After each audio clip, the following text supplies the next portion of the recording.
안녕하십니까. 전자에너지 재료공학에 대해서 알아보는 첫 번째 시간입니다. 자, 여러분 전자에너지 재료공학이라는 게 여러분들이 그동안 들어왔던 과목과 조금 다른 생소한 과목일 수가 있죠. 그렇기 때문에 이번 첫 시간에 한번 어떤 과목인지 소개를 해보도록 하겠습니다.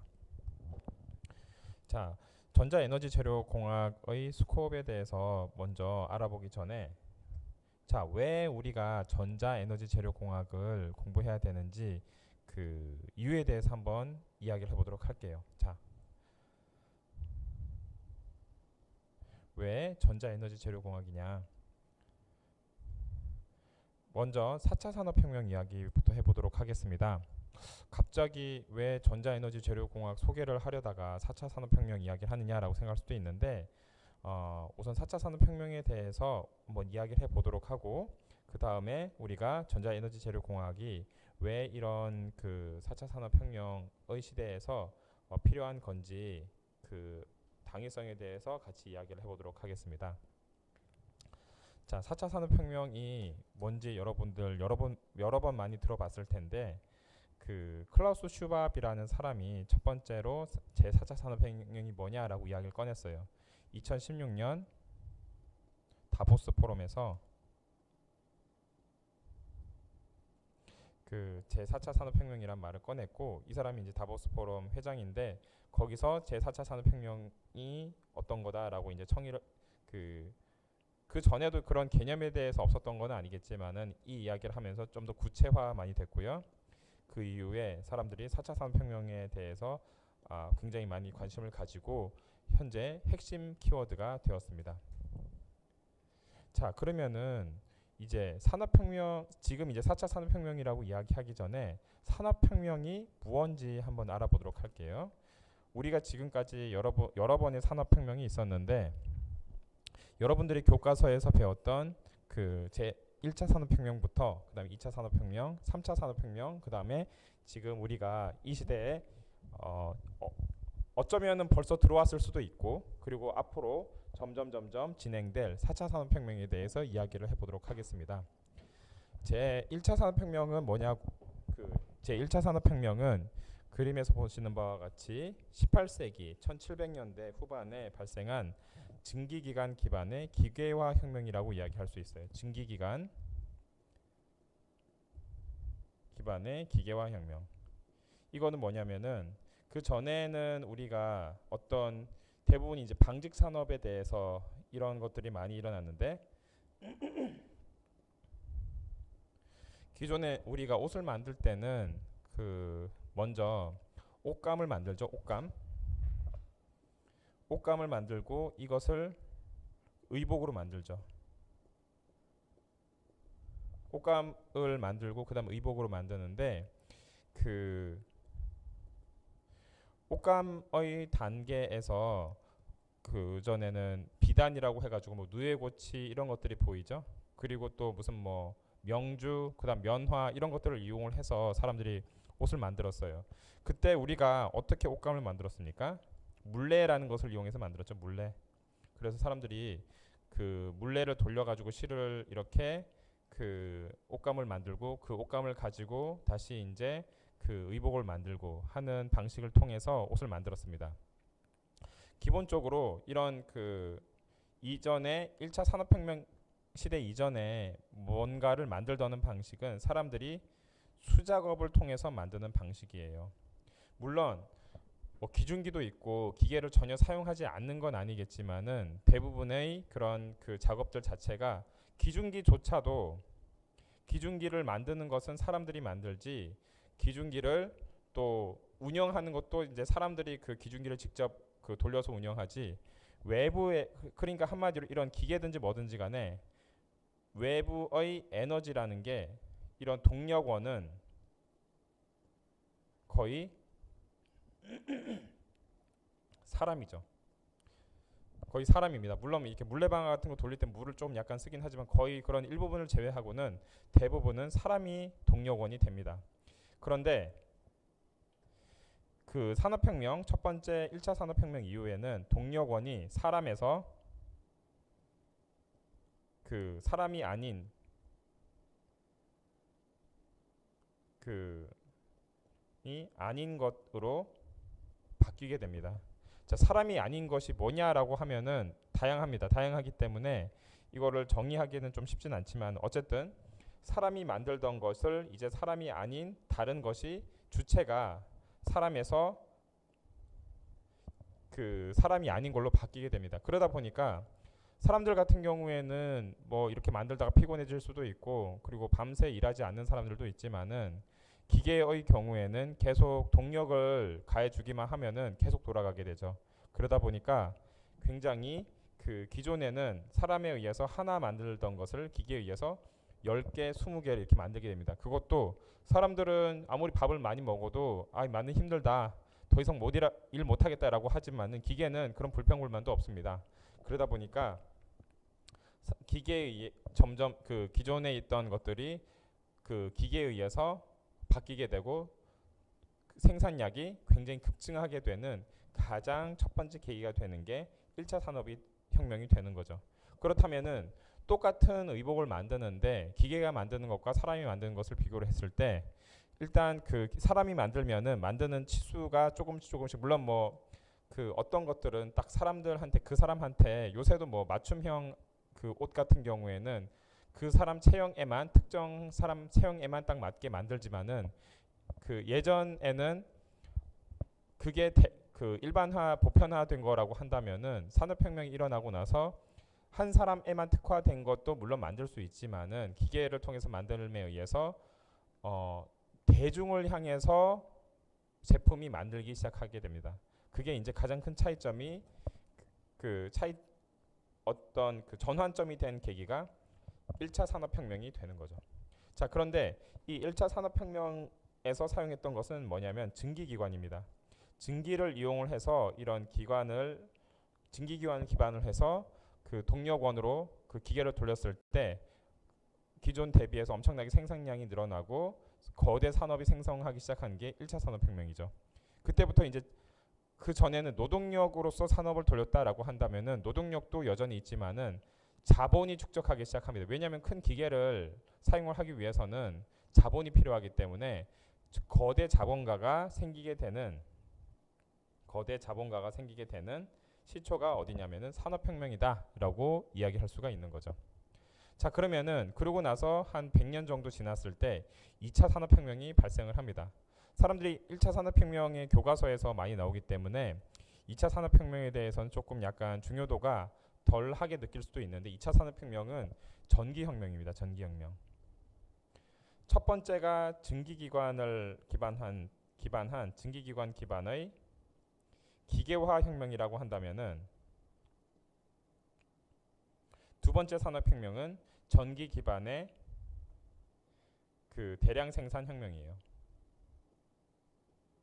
자, 그때 어떤 일이 생기냐면은 그 전에는 우리가 바로 옆에 뭔가 이렇게 땔감을 떼가지고 물을 끓여서 그게 증기가 그 동력원이 되어서 기계를 돌려가지고 우리가 뭐 그 옷감을 만들든지 뭐 새로운 걸 만들든지 하는데 문제는 내가 새로 공장을 짓는다 하면 공장 옆에 이런 에너지원이 항상 옆에 있어야 됩니다.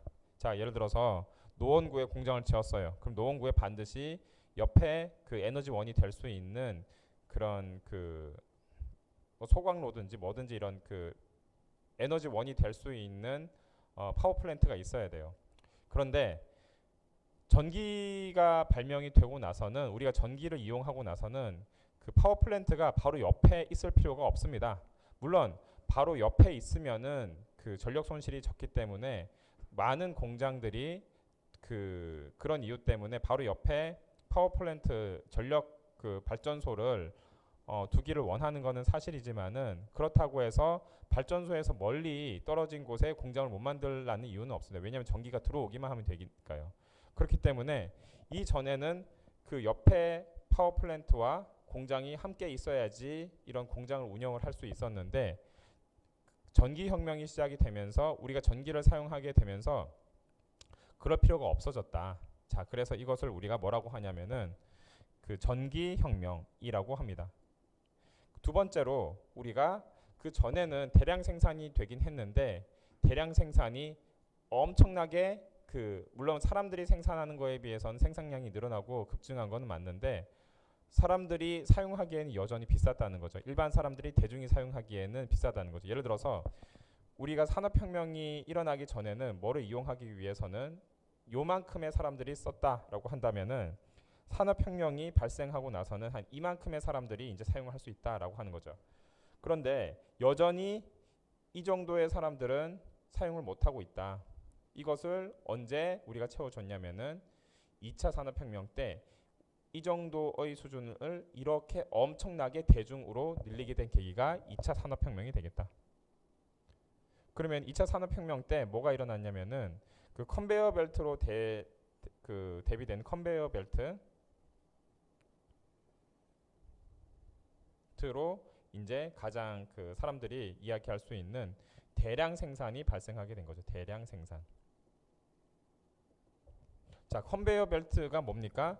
이렇게 계속 돌아가는 거죠. 그러면 일정 시간 동안 내가 여기에서 있으면은 여기에 있는 사람들은 계속 여기에 있는 일을 하는 거예요. 여기서 부품이 있으면 요거 조립을 계속하고 여기 옆에 있는 사람들은 딴 걸 계속 조립하고 하다 보니까 시작이 예를 들어서 자동차를 만든다. 이게 포드에서 나온 방법인데 포드에서 원래는 자동차를 만들 때 한 사람이 뭐 핸들도 끼고 그 다음에 바퀴도 끼우고 위에 그것도 씌우고 해가지고 한 사람이 뭐든 뭐 두 사람이든지 그 사람이 처음부터 끝까지 다 만들던 시스템이었는데 그렇게 하니까 너무 시간이 많이 걸린다는 거죠. 그러지 말고 그 컨베이어 벨트 시스템을 통해서 어떤 사람은 계속 바퀴만 끼고 어떤 사람은 계속 창문만 끼고 이런 식으로 해가지고 그거를 합리화 뭔가 이렇게 경영 합리화라고 하는데 생산을 합리화하면서 우리가 자동차 한 대가 나오는 속도가 엄청 빨라지는 거예요.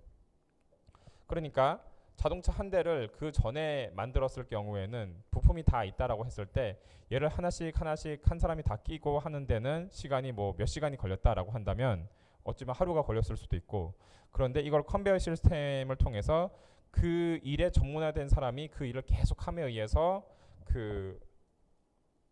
어떤 자동차를 만들면서 맨 처음에 자동차를 만들기 시작할 때부터 자동차가 딱 나올 때까지 걸리는 시간이 급격히 단축화됩니다. 원래는 뭐 하루 종일 걸렸다고 한다면은 컨베이어 벨트 시스템을 도입하고 나서 2시간 이내 이런 식으로 굉장히 단축화돼요. 실제로 지금도 우리가 만드는데 걸리는 시간은 한 1시간 정도고 우리 시간이 짧으면 짧을수록 우리가 생산성이 높다라고 이야기합니다.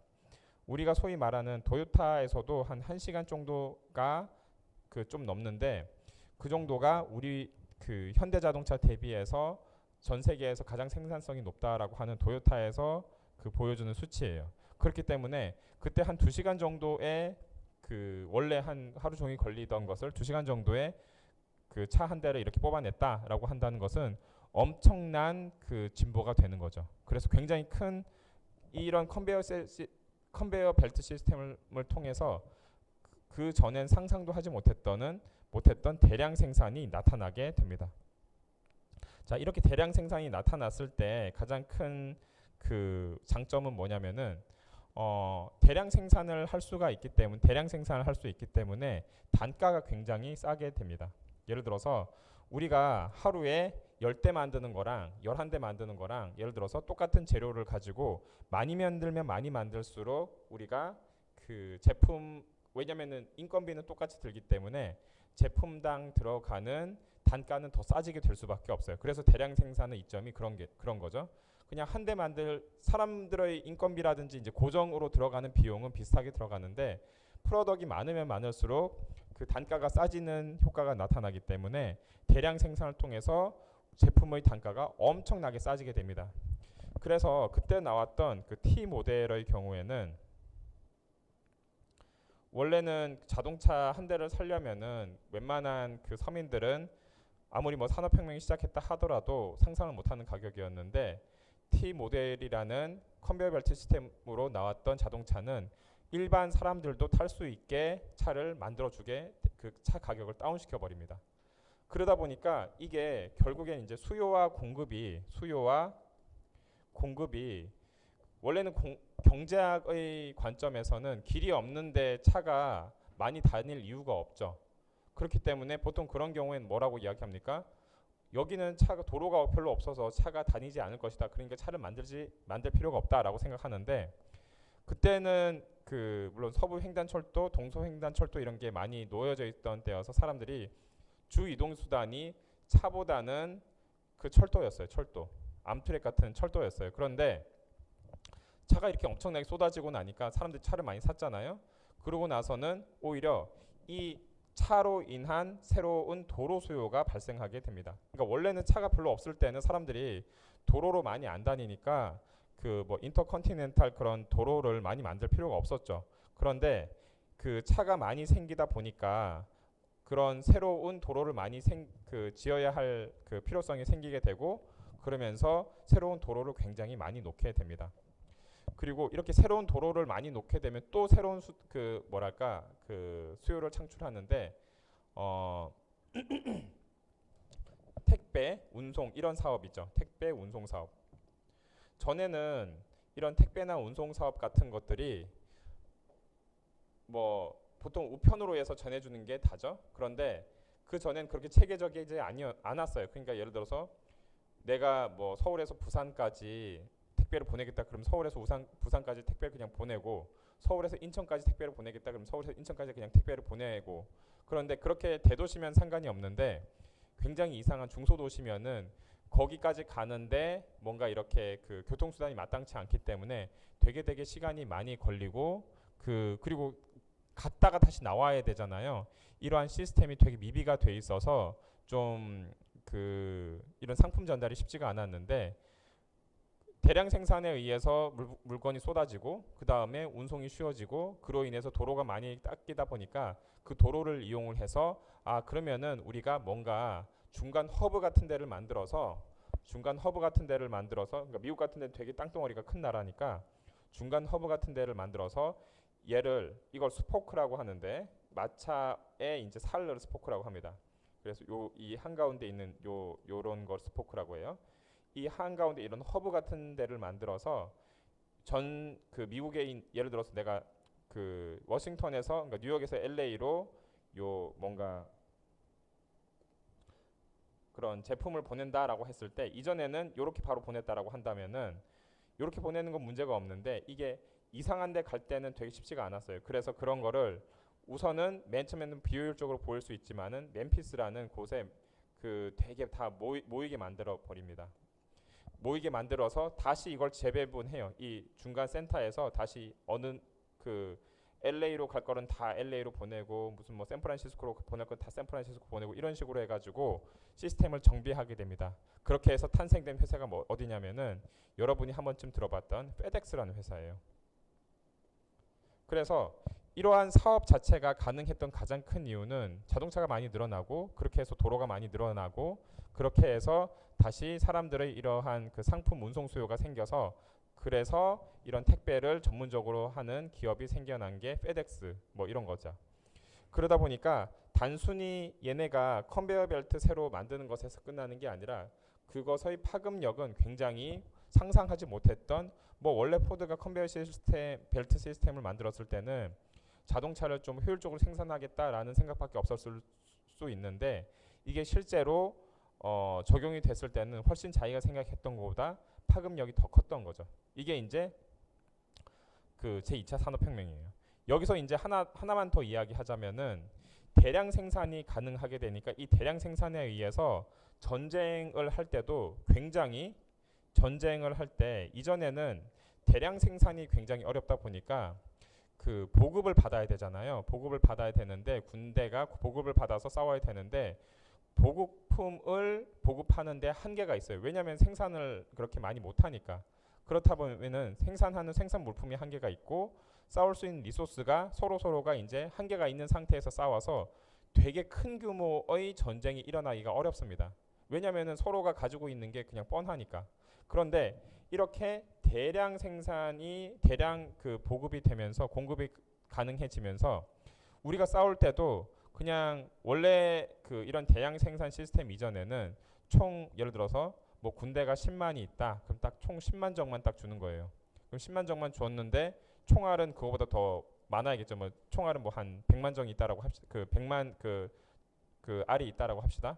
그러면은 그 총알 100만 알을 다 쓰고 나면은 전쟁은 끝납니다. 왜냐면은 서로가 이렇게 생산을 더 못하기 때문에 그냥 적당선에서 끝나게 되는 거죠. 그래서 이 제2차 산업혁명 이전의 전쟁을 보면은 그 싸움들이 좀 길어요. 길면 되게 생각 뭐 역사 보면 되게 긴 것도 많고 그렇지만은 그 긴 싸움이 굉장히 큰 피해를 또 입히지는 않습니다. 그러니까 물론 뭐 전쟁에서 죽는 사람들도 생기는 건 맞지만은 되게 막 그 이후에 있던 세계 대전만큼 큰 피해를 입히지 않고 그리고 국지전이 많아요. 국지전이 많고 그리고 그 국지전이라고 하는 것도 몇 년이 되게 길게 끄는 것도 그게 뭐 계속 싸우는 게 아니라 중간에 싸웠다가 쉬다가 이런 방식으로 통해서 그 기간만 이렇게 긴 경우가 많은데 그 이후에 2차 산업혁명 이후의 그 전쟁이라고 하는 것은 규모도 엄청 커지고요. 규모도 엄청 커지고 그 다음에 싸우는 시기도 짧고 굵게 엄청 크게 싸우고 그냥 딱 끝나고 이런 전쟁들로 종류가 좀 바뀌게 됩니다. 물론 뭐 그 뒤에 예를 들어 베트남 전쟁처럼 뭐 10년 정도 간 전쟁도 있긴 하지만은 대부분 그런 전쟁들조차도 그 어떻게 하면 이 전쟁을 끝낼까 뭔가 이제 출구 전략을 딱 맺고 나서 얘를 이렇게 질질질질 끊으라고 시간이 끈 거지 진짜 마음 먹고 내가 이 전쟁에서 이겨야겠다라고 그 싸우는 시간은 그 정도가 되진 않습니다. 그런 것처럼 전쟁의 양상이 굉장히 바뀌는 거죠. 왜 그렇게 되냐면은 그 전에는 그 생산량 자체가 일정했는데 그 이런 그 대량 생산 혁명이 생기고 나서는 생산량이 폭발적으로 늘어나기 때문에 전쟁의 사이즈도 엄청 커지고 규모도 엄청 커지고 사람들이 죽는 규모도 엄청나게 더 이전 대비해서 커지는 거죠. 그래서 그 2차 산업혁명에 의해서 명이라고 한다면은 원래 한 이 정도까지 사용할 수 있었던 그런 그 혜택을 거의 밑바닥까지 끌어내렸다. 그 혜택을 최대한으로 넓혔다라고 하는 큰 장점도 있지만 단점으로서는 그것 때문에 전쟁이라든지 이런 것들을 할 때 대량 학살, 대량 뭐 이런 그런 그 싸움의 문제도 같이 생겼다라고 이야기를 할 수가 있겠습니다. 자, 그 다음에 3차 산업혁명이 있는데 3차 산업혁명의 경우에는 여러분이 잘 아시는 것처럼 정보화 혁명입니다. 정보화 혁명. 자, 정보화 혁명이라고 하면은 한 1970년대부터 시작된 정보화 혁명은 왜 얘가 이때쯤 시작이 됐냐라고 한다면 그때 여기 뭐 전자과 학생이나 그 관련 전공 학생들은 그 들어본 적이 있을 텐데 인테그레이트 서킷이라고 해서 원래는 진공관을 우리가 컴퓨터에 사용을 했다라고 한다면 진공관에서 트랜지스터로 바뀌고 트랜지스터에서 인테그레이트 서킷이라고 해서 그 굉장히 집적도가 높아진 그런 칩을 이렇게 만들기 시작했어요. 그게 한 1950년대 후반입니다.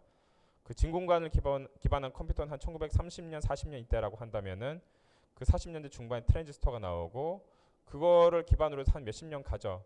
그런데 이제 인테그레이트 서킷이라는 게 나오는 게 개념이 이제 그 50년대 후반에 나오고 그리고 해서 VLSI라고 해서 Very Large 그 VLSI라고 해서 Very Large Integrated System이라고 해서 굉장히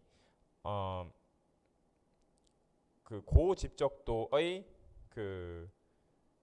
고집적도의 이제 칩이 나오기 시작합니다. 그러면서 그게 이제 60년대, 70년대에 반도체 회사들이 많이 생기면서 인텔이라든지 페어차일드라든지 이런 많은 회사들이 생기면서 그 컴퓨터의 성능이 급격히 올라가요.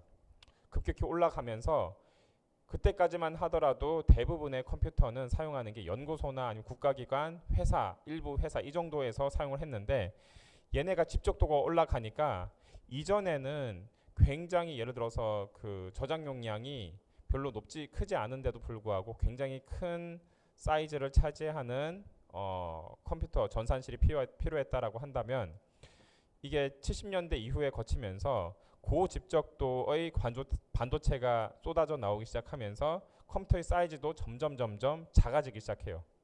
어느 정도 작아지기 시작하냐면은 퍼스널 컴퓨터라고 하는 PC라고 해서 가정용 홈 퍼스널 컴퓨터를 사람들이 사용할 수 있을 정도로 많이 다운됩니다. 그러다 보니까 결국에는 사람들이 이전에는 그냥 일부만 사용하던 컴퓨터를 정보기기를 대중이 사용하기 시작하게 된 거예요. 그러면서 이전에는 그 뭔가 종이라든지 이런 거를 통해서 해결하던 것을 다 전산 시스템으로 해결하기 시작합니다.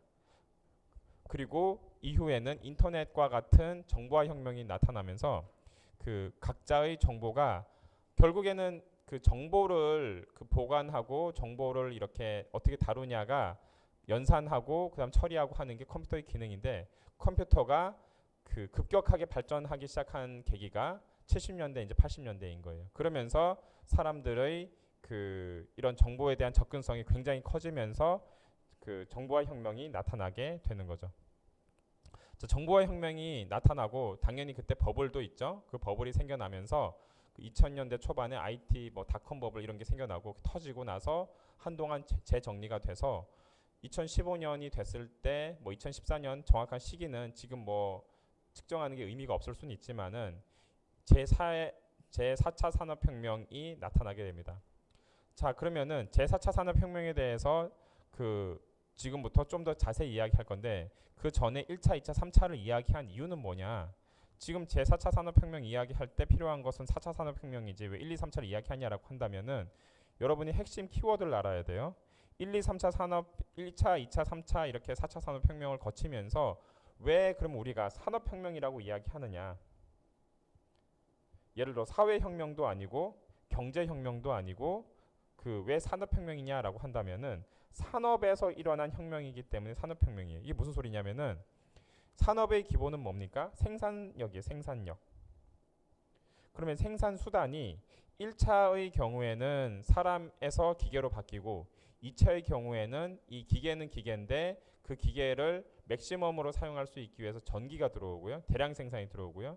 그다음에 3차 산업혁명이 들어오면서 이러한 정보 처리, 정보라는 새로운 리소스를 원래는 사람들이 수작업으로 하던 거를 여기서는 전산으로 처리하게 되고 사람들이 정보에 대한 접근성이 엄청나게 커지게 되고 그리고 4차 산업혁명이 되면서 그 새로운 이제 그 우리가 이전에는 그냥 그 단순하게 기계를 사용하고 그 정보 처리를 했다라고 한다면은 거기에서 자율성을 많이 부여하고 그다음에 서로가 이제 협동을 할 수 있게 만든 시스템을 구현을 한 게 4차 산업혁명이 되면서 이전과 달리 점점 사람의 역할이 1차 산업혁명에서는 사람이 하던 일을 기계가 대체하게 되고 2차 산업혁명 때는 이 사람들이 하던 일들의 효율성이 엄청 높아지게 되고 3차 산업혁명 때는 사람들이 정보에 대한 접근성이 확 커지게 돼서 이전에는 이런 방법을 전혀 생각하지 않다가 새로운 방법을 정보화 혁명을 통해서 우리가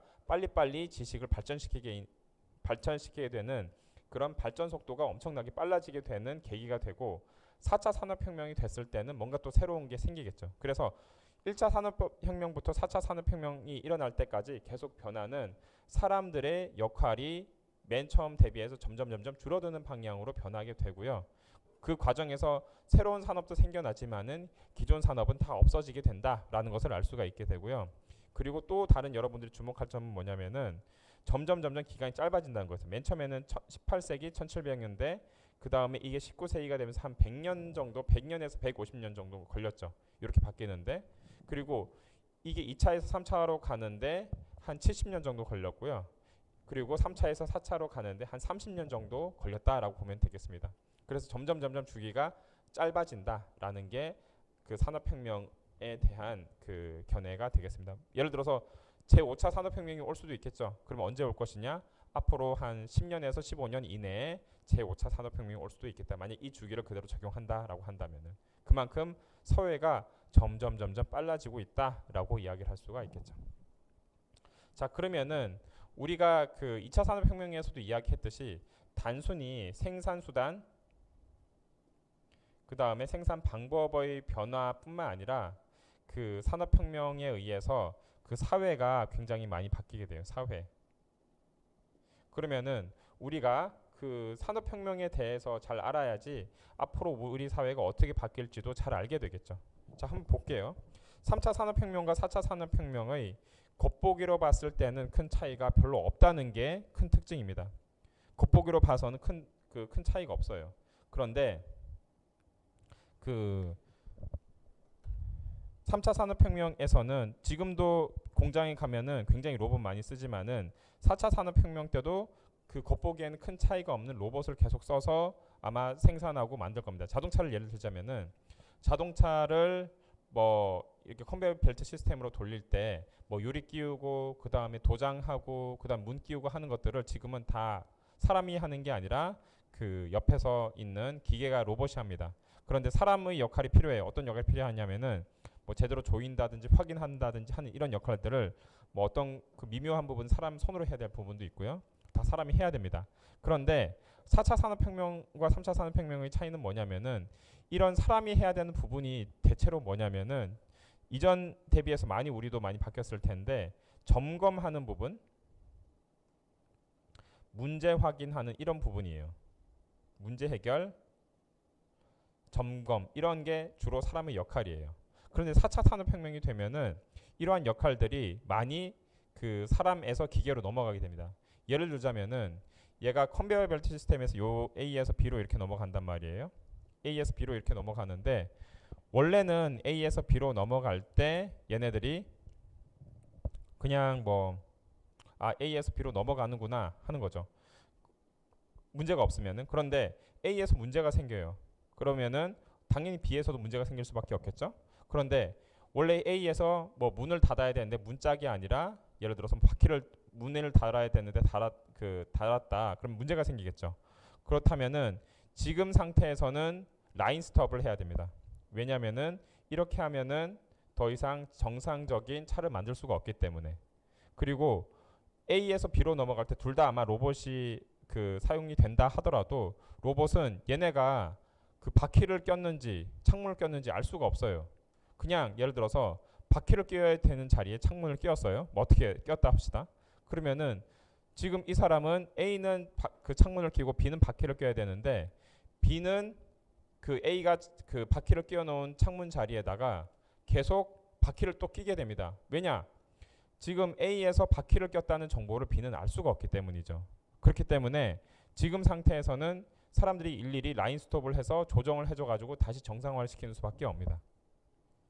그런데 4차 산업혁명의 시대가 된다라고 하면은 A에서 원래 창문을 껴야 되는 자리에 창문이 아니라 바퀴를 꼈다라고 합시다. 그러면은 야 이거 잘못됐다라는 걸 먼저 인지를 합니다. 인지. 이런 잘못된 인풋에 대해서 반응을 하는 거죠. 잘못된 인풋을 반응하기 시작하고 그 다음에 B한테 전달을 합니다. B야, B 기계야, 난 A 기계인데 원래 내가 그 창문을 껴야 되는 자리인데 내가 잘못해서 바퀴를 끼웠어. 그러니까 너는 잠깐 요거를 고칠 때까지 가만히 있으렴. 이런 정보를 그 B에게 전달을 하고 그러면 B는 가만히 있습니다. A의 정보를 듣고 그게 바로 연결이 되는 거죠. 그래서 이거를 우리가 뭐라고 하냐면은 스마트 머신이다라고 이야기하게 됩니다. 스마트 머신.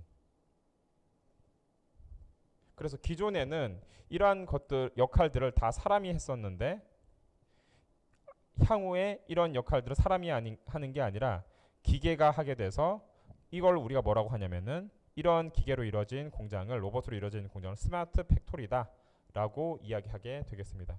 그렇다면 보세요. 그 우리가 산업혁명에서 뭐가 가장 많이 변하냐라고 하면 생산수단과 이러한 그 생산수단을 운영하는 방법이 가장 많이 변해서 그 영향을 첫 번째로 그 받는 사람들이 그 공장 노동자와 그 생산 관련된 직원일 거예요. 그러면은 원래는 이런 자동차 회사에서 점검하고 그다음 문제 해결을 하던 역할을 사람들이 했는데 이게 사람들이 아니라 기계가 한다라고 한다면은 더 이상 사람은 필요가 없겠죠.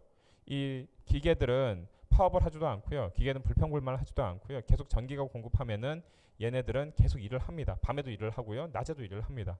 그렇다면은 사업주 입장에서는 사람들을 고용하는 것보다 기계를 운영하는 게 훨씬 더 싸기 때문에 다 기계로 바꾸려고 하겠죠. 로봇으로 바꾸려고 하겠죠. 그러면 사람들은 어떻게 됩니까? 다 해고가 되어서 그 직장의 일자리는 점점 줄어들게 되죠.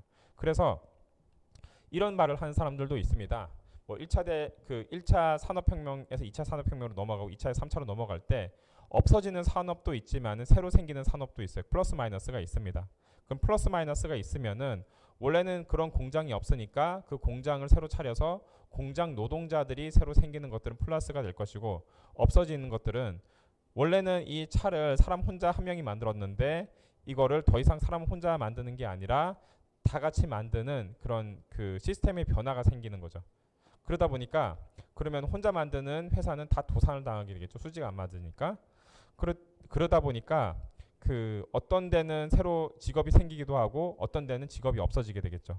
그래서 지금까지는 플러스 마이너스를 했을 때 플러스가 더 컸습니다. 원래는 예를 들어서 공장 노동자란 수요가 없었을 때는 다 그 농촌에서 농사 짓고 있다가 야 새로 공장 지었는데 일할 사람이 모자라 해가지고 사람들이 도시로 몰려들면서 도시 노동자들이 많이 생기게 됐는데, 이제는 그게 정보화 혁명을 기점으로 해서 효율화가 굉장히 많이 진행이 됩니다. 그 전에는 정보를 많이 모를 때는 요것도 하고 저것도 하고 다 했던 거를 합리화를 하면서 아 여기는 그냥 사람을 안 써도 되겠다, 여기는 그냥 이렇게 해도 되겠다 해서 굉장히 많이 최적화를 시켜서 그 2차 산업혁명과 3차 산업혁명으로 넘어오면서 그 단순히 일하는 사람들의 비중은 굉장히 줄어들게 됩니다.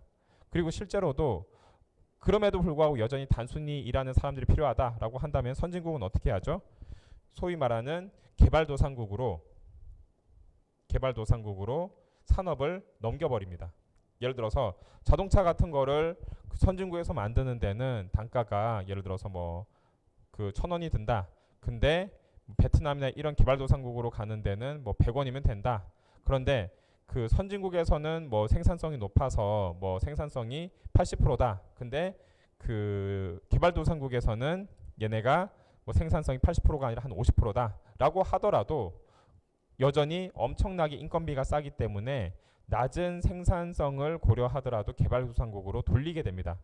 그런데 이게 2차 산업혁명에서 3차 산업혁명으로 넘어오면서 많이 생긴 일들인데, 그런데 앞으로 4차 산업혁명의 시대에서는 이러한 그 개발도상국에 넘기는 물량조차도 넘기지 않고 그냥 우리가 국내에서 그 로봇 써가지고 다 해결하겠다라고 하는 게 그 4차 산업혁명이에요. 그렇게 되면은 선진국도 당연히 일이 없어집니다. 왜냐면은 어차피 이거를 사람이 하지는 않으니까요.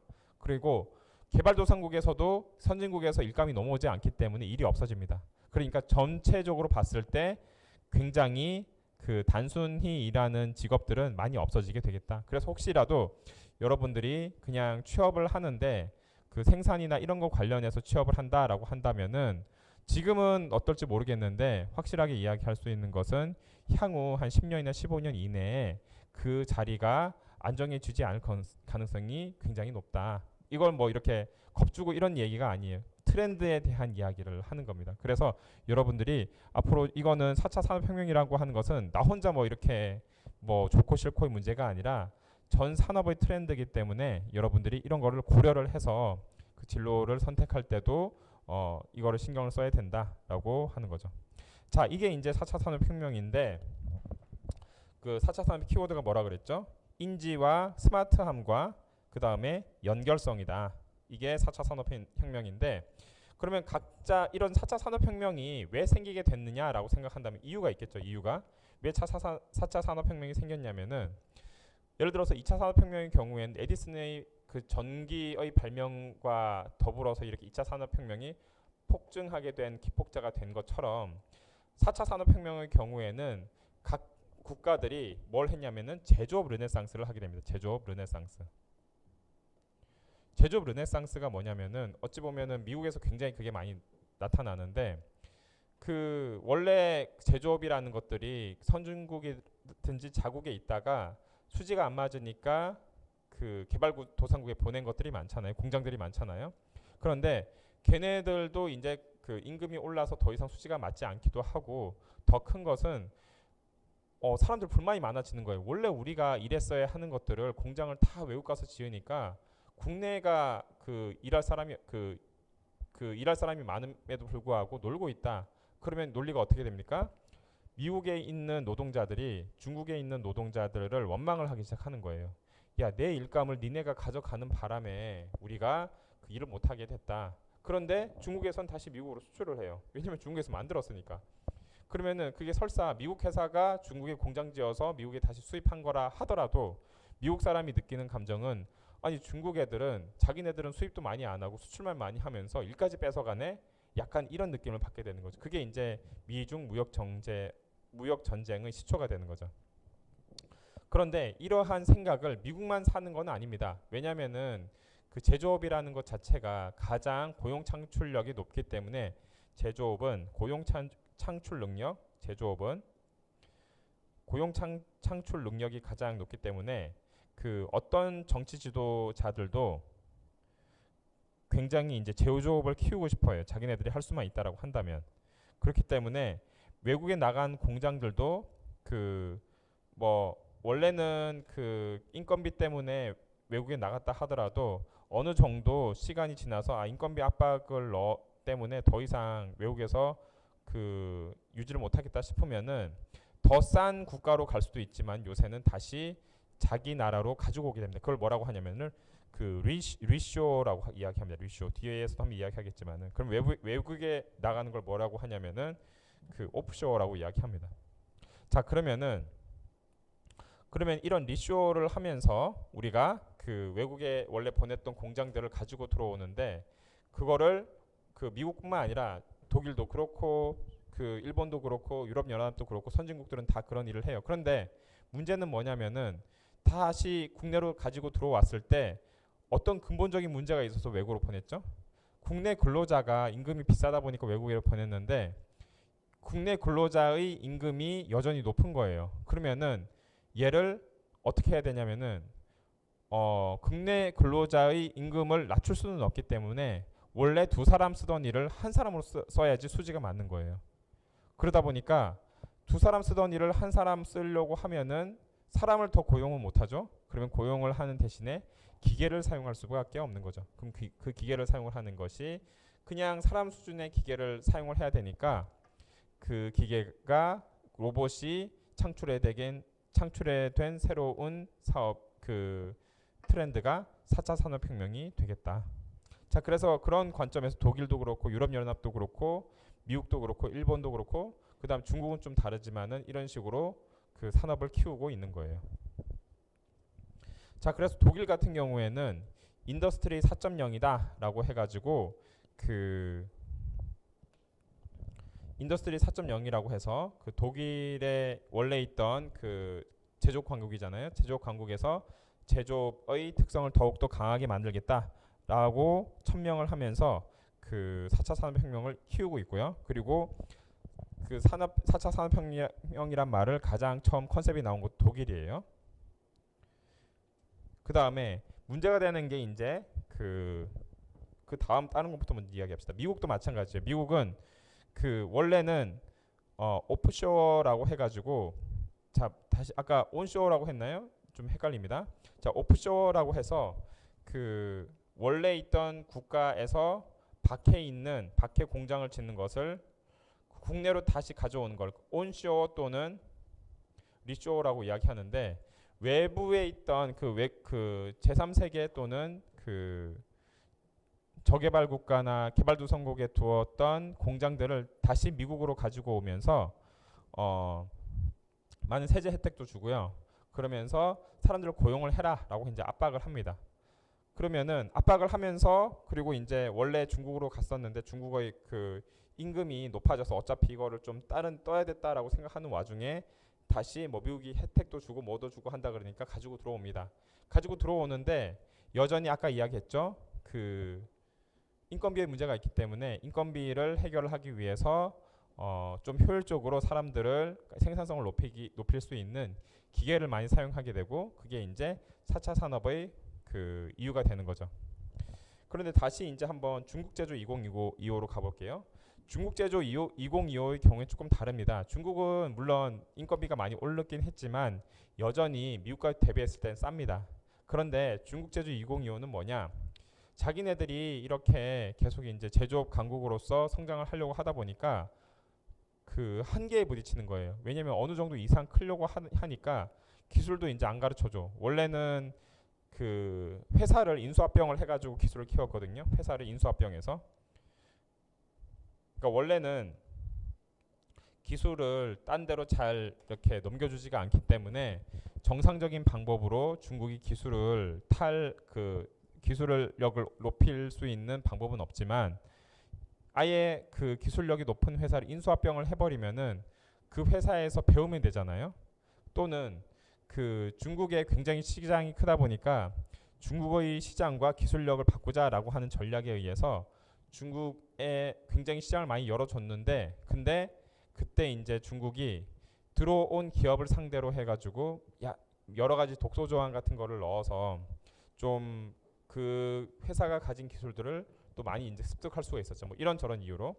그래서 굉장히 이제 중국 기업들이 그 기술들을 그런 식으로 해가지고 키웠는데 그거를 그건 중국 입장이고 반대로 이야기하면 당했다라고 이야기하기 적절치 모르겠는데 그런 거에 대해서 그걸 그 중국으로부터 그런 대우를 받은 예를 들어서 인수합병이 되던가 아니면은 기술을 이렇게 그 중국의 공장을 세우는 과정에서 넘겨줬던 그 기업의 입장에서는 중국에서 더 이상 그 사업을 하고 또는 좀 첨단 같은 거를 중국에서 하기가 좀 쉽지가 않겠다라고 판단을 내리겠죠.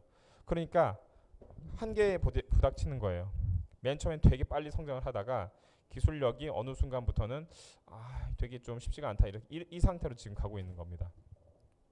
그러다 보니까 여기에서 이제 중국이 느끼는 감정은 뭐냐면은 지금까지는 이렇게 해가지고 증가를 했는데 얘가 여기서 답보 상태에 묶이니까 성장에 가장 큰 문제가 생겨요. 뭔가 이제 성장을 해가지고 계속 자기네들이 뭐 인민이 잘 산다 이런 식으로 그거를 자기네들이 홍보해 왔었는데 더 이상 자기가 자체의 역량으로 성장하기가 어렵다 보니까 그 외부 기존 전략으로 성장하기가 어렵다 보니까 이제는 우리가 뭔가 자체의 역량을 길러야겠다라고 해서 그리고 이제 지금까지는 메이드 인 차이나가 되게 저가 이미지가 강했는데 이런 이미지도 좀 쇄신해서 똑같은 그 물품을 판다 하더라도 되게 좀 생산성 높게 많이 값을 받고 팔고 싶다라고 생각이 바뀌면서 뭘 추구하게 되냐면은 기술력을 추구하게 되는 거예요.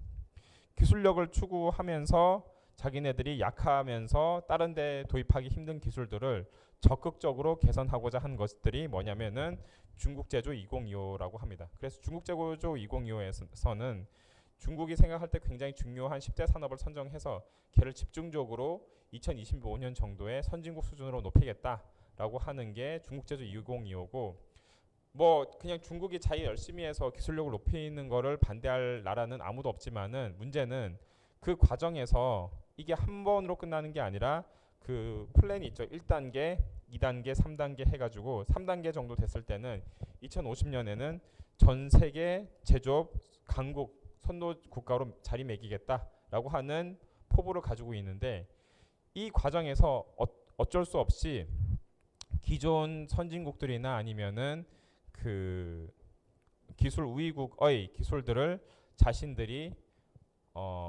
방식으로 가져오게 될 수밖에 없어요. 그러다 보니까 그게 이제 더 이상 싫었던 선진국들은 난 이런 식으로 중국이 성장하는 거는 마음에 안 든다. 그게 가장 강했던 게 미국인 거죠. 미국에서 그 자기네들한테 수출은 많이 하는데 수입을 많이 안 하니까 무역 적자가 계속 나니까 그래서 그런 것들을 가지고 지금 중국과 미국이 싸우고 있는 거죠. 자, 그래서 되게 이야기를 길게 했는데 궁극적으로는 지금 4차 산업혁명에 의해서 우리가 뭔가 큰 변화가 일어나는 게 맞다. 전 세계적으로도 변화가 일어나고 있고 그 변화를 우리가 지금 중반에 있는데 우리가 이 상황에서 어떻게 우리는 행동해야 될 것이냐라고 하는 게 그 이야기예요. 자, 그럼 우리는 어떠냐? 우리나라는 어떠냐라고 한다면 우리도 그 4차 산업혁명을 준비하고 있습니다. 그런데 우리는 뭐 소국은 아니지만은 방금 언급했던 굉장히 강대국은 아닙니다. 그러다 보니까 뭔가 리소스든지 이런 것들을 선택과 집중을 해야 될 필요가 있어요. 그러다 보니까 지금까지 과학기술도 그렇게 발달을 해왔고 우리가 잘할 수 있는 곳에 역량을 집중해서 그것 중심으로 해서 점점 영역을 높이는 방법으로 그 성장을 해왔어요. 그래서 그 일례로 제조업 혁신 3.0이라는 게 있는데 정보기술과 소프트웨어 기술을 융합을 해가지고 제조업의 새로운 부가가치를 창출을 하는 것이 목표가 되겠다라고 하는 것이 한국의 제조업 혁신 3.0이 되겠습니다. 이를 통해서 이제 그 글로벌 경쟁 우위를 확보하는 것이 가장 큰 목표가 되는데, 여기에 해당하는 산업들이 다음과 같이 뭐 웨어러블 디바이스, 자율주행 자동차 뭐 되게 많습니다.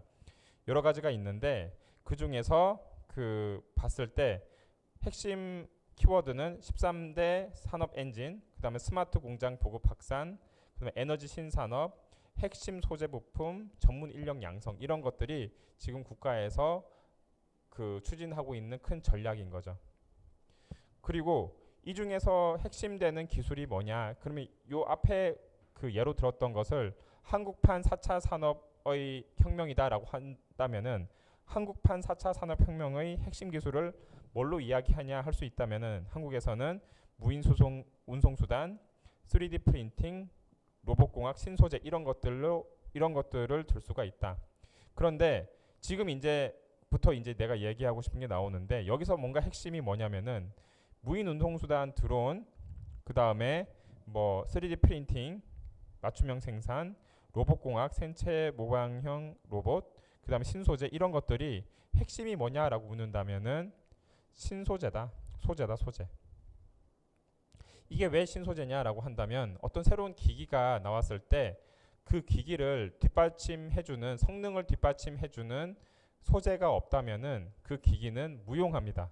그래서 예를 들어서 무슨 뭐 그 드론을 예를 들어보면은, 드론은 일종의 쉽게 이야기하면은 헬리콥터 같은 거죠. 그럼 헬리콥터인데 기존과 다른 형태의 헬리콥터, 그 소형 헬리콥터 같은 것들인데, 얘를 그 기존에는 그러면은 우리가 뭐 그 아마추어 이렇게 그 뭐 비행기 날리는 것처럼 뭐 무선으로 조정하는 그런 비행기들도 있고 헬리콥터들도 있었는데, 걔와 뭐가 다르냐 하면은 지금은 성능이 훨씬 좋다는 거죠. 걔네들에 비해서. 걔네들은 운송을 할 수도 없고 그냥 위에 떠서 나르는 것밖에 못 했는데, 지금은 로봇팔이라든지 이런 거를 이용을 해서 실제로 그 무거운 물건 나를 수도 있고, 그 다음에 많은 펑션을 그 안에 있는 드론이 가지고 있다는 거죠. 그렇다면은 그런 것을 가능하게 된 것이 뭐냐? 소재다. 얘네들을 가능하게 된 소재다. 가벼운 소재, 그 다음에 좋은 성능을 나타내는 그 소재죠. 마찬가지로 3D 프린팅은 말할 필요도 없고요. 로봇공학도 마찬가지입니다. 로봇공학에서 가장 사람들이 집중을 하고 있는 부분이 뭐냐라고 묻는다면은 쉽게 답하기는 뭐 어렵지만은, 뭐 굳이 이야기하자면은 걷고 뛰고 하는 것들이에요. 걷고 뛰고 하는 게 뭐가 그렇게 힘드냐라고 하는데, 그런 말을 합니다.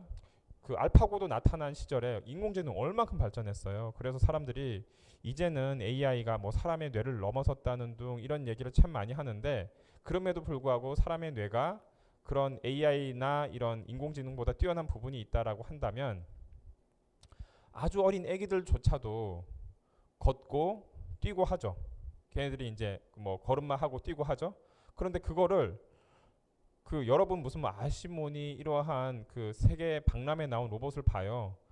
움직이는 수준이 굉장히 좀 보면은 소위 말하는 원시적입니다. 애기들 수준에도 못 미쳐요. 그런데 뭐 최근에는 그 미국에서 치타처럼 이렇게 뛸 수 있는 로봇이 나왔다고 하는데, 그렇게 이제 그 사족 으로 이렇게 움직이는 그런 로봇들을 제외한다면은 두 다리로 막 뛰고 걷고 이렇게 하는 그런 로봇들이 우리 주변에 그렇게 쉽게 나타나는 수준은 아닙니다. 여전히 쉽지가 않다는 소리예요. 왜냐하면 걔네들을 컨트롤하고 하는 게 어렵기 때문에. 그렇다면은 우리가 매일 너무나 당연하다고 생각하는 이러한 많은 그 인지 행동과 걷기 이런 행동들이 로봇 입장에서는 굉장히 어려운 행위다라고 이야기할 수도 있겠죠. 그렇다면은 그런 입장에서는 아직 로봇이 굉장히 많이 발전을 했지만은 가장 쉬운 인간의 행동조차도 아직은 따라가기가 어려운 수준이다라고 이야기를 할 수가 있는 거죠.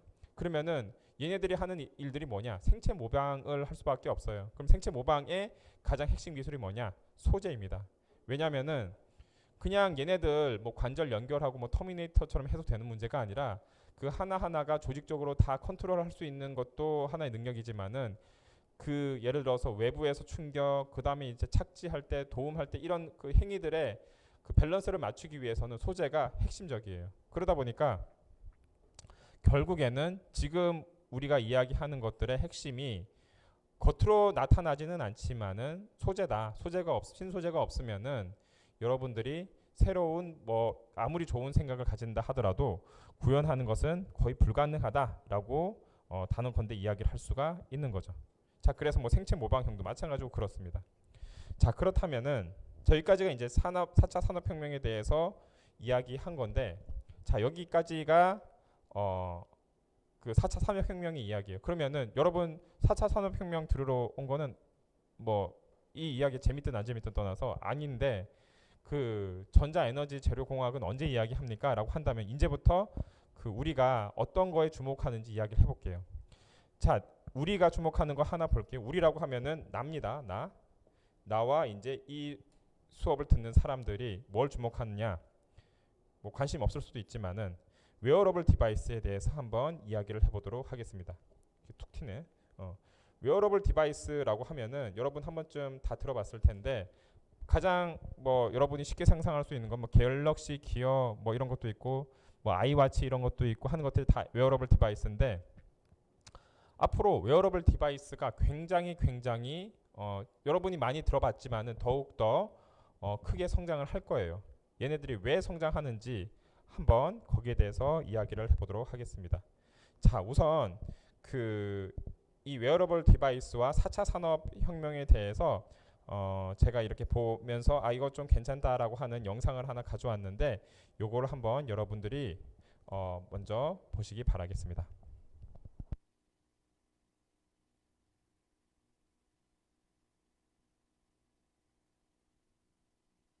자, 요거는 그 YTN에서 나왔던 그 인류를 위한 새바람 4차 산업혁명에 대한 건데, 굉장히 내용이 좋아서 한번 가지고 왔습니다. 한번 여러분 보시고 한번 그 웨어러블 디바이스와 4차 산업혁명에 대해서 한번 관련을 어떻게 지을 수 있는지 한번 알아보도록 할게요. 잠깐만요. 자, 이제 시작하겠습니다.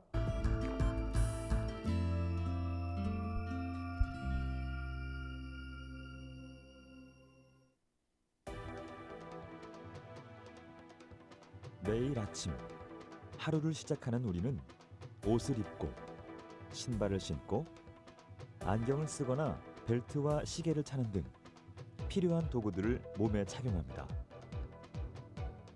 일종의 습관처럼 우리의 일상에서 매우 익숙한 일들이죠. 웨어러블이란 바로 이렇게 우리 몸에 착용이 가능한 모든 것을 의미합니다.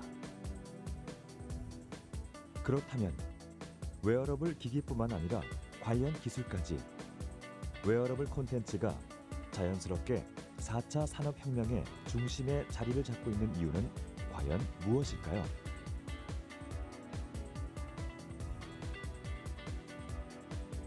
그 시작은 웨어러블 디바이스와 정보통신 기술의 융합에서 찾을 수 있습니다. 보다 편리하고 빠르게 효율적인 생활을 만들어가는 웨어러블 기술. 그 현주소를 지금부터 확인해 보겠습니다.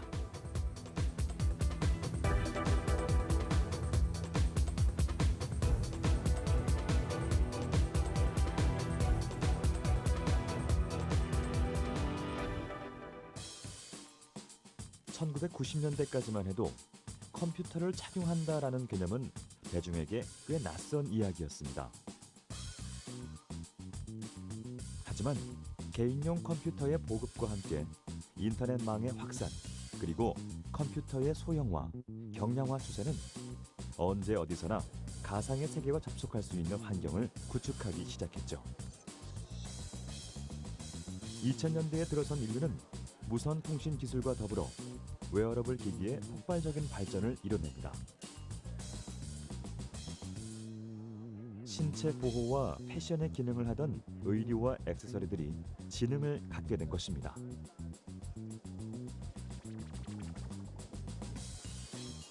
몸에 부착된 스마트한 기기들은 스스로 소통하며 우리에게 필요한 정보를 실시간으로 제공합니다. 간단하게 착용이 가능한 웨어러블 기기의 진화는 생활, 문화 전반에 걸쳐 우리 삶의 변화를 일으키고 있죠. 그리고 지금 사람과 사물, 환경이 유기적으로 연결된 초연결 사회 속에서 웨어러블 기기는 그 역할을 점차 넓혀나가고 있습니다. 4차 산업혁명이 가져오는 변화를 요약을 해보면 인공지능과 기계의 결합에 따른 생활의 편리함, 인공지능과 통신기술의 적용에 따른 공정, 제조의 변화와 생산의 증대, 바이오 산업과 IT 기술의 결합에 따른 생명 연장과 건강한 삶으로 요약해 볼 수 있는데요.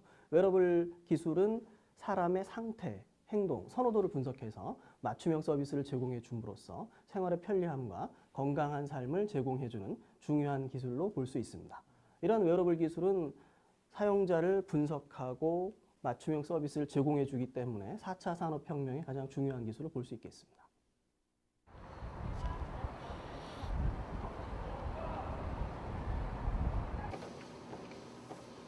웨어러블 기기를 개발하는 한 스타트업을 찾아왔습니다. 각종 컴퓨터 언어로 가득한 모니터와 키보드를 두드리는데 여념이 없는 풍경은 여느 IT 분야의 사무실과 다름이 없는데요. 제작진의 시선을 끄는 모습이 있다면 사무실 한가운데 자리한 트레드밀과 그 위에서 운동을 하는 한 사람입니다. 이곳에서 연구 개발하고 있는 웨어러블 기기의 핵심 기능이 바로 이 모습 속에 숨어 있다고 하는데요. 힌트는 걸음걸이 속에 있습니다.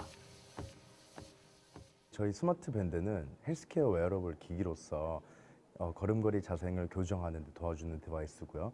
또 일일 활동량이라든지 아니면 몸의 균형을 잡아주는 바디 밸런스 같은 분석도 해주고 다양한 운동도 추천해주고 있는 스마트 밴드 기기입니다. 올바른 걸음걸이는 건강을 위한 기본 습관이지만 자신의 걷는 자세를 점검한다는 건 그리 익숙한 일은 아닙니다. 자, 그렇다면 여러분의 일상 속 그대로의 모습을 한번 되살려 볼까요? 어깨를 늘어뜨린 채 고개를 숙여 구부정하게 걷고 있을 수도 있고,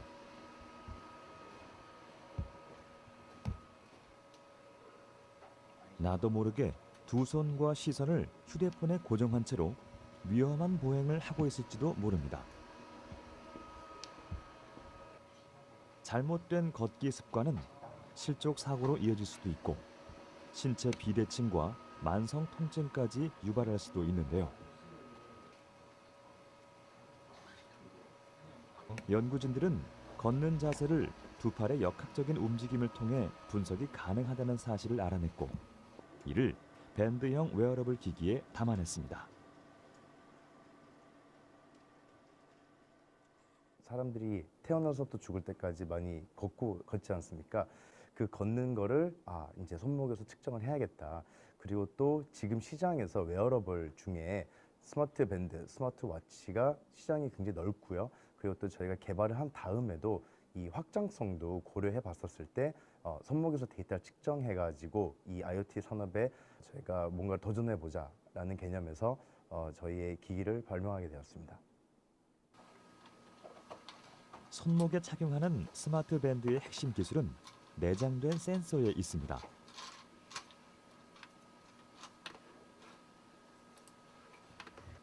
모션 센서가 걸을 때 나타나는 팔의 스윙 속도, 각도, 회전량 등을 측정하는데요.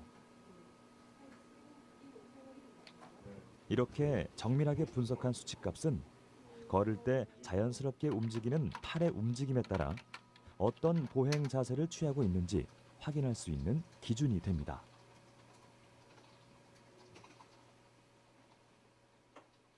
실제로 착용을 했을 때 가장 연관성이 많은 이제 이쪽 축에 관련된 데이터와 이쪽 축에 관련된 데이터, 이 두 가지 데이터를 취합을 해서 얼마나 이렇게 많이 궤도가 움직이는지를 관련된 것을 나타낸 그래프고요.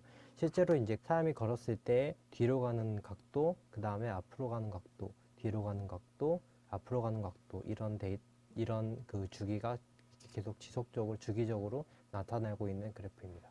구부정의 걸음을 걸었을 때는 사람의 팔이 몸 안쪽을 체형 안쪽으로 그 팔목의 궤도가 안으로 들어온다든지, 느린 걸음 같은 경우는 그 걷는 이 파형이 얼마나 주기가 얼마나 느려졌는지 빨라졌는지 이런 것들을 통해서 저희가 알 수 있습니다. 저 혹시 이 보청기 끼고 있었는데 보이셨나요? 보청기는 절대 미루시면 안 돼요. 미루시면은 청력은 계속 나빠지기만 합니다. 그래서 저희가 사실은 이 보청기 착용을 미루시다가 시기를 놓치는 분들 때문에 너무 안타까워서 이 비싼 보청기를 한 달 동안 무료로 체험해 볼 수 있는 프로그램을 국내 최초로 시작했습니다. 이 체험 한 분당 한 분을 저희가 해드리려면 비용이 거의 100만 원 이상씩 들어가거든요. 저희가 사실은 조금 손해를 보더라도 이 이벤트를 기획하고 하게 됐어요. 혹시 보이셨어요? 이렇게 요즘 보청기는 귀 속에 쏙 들어갈 정도로 거의 보이지 않습니다.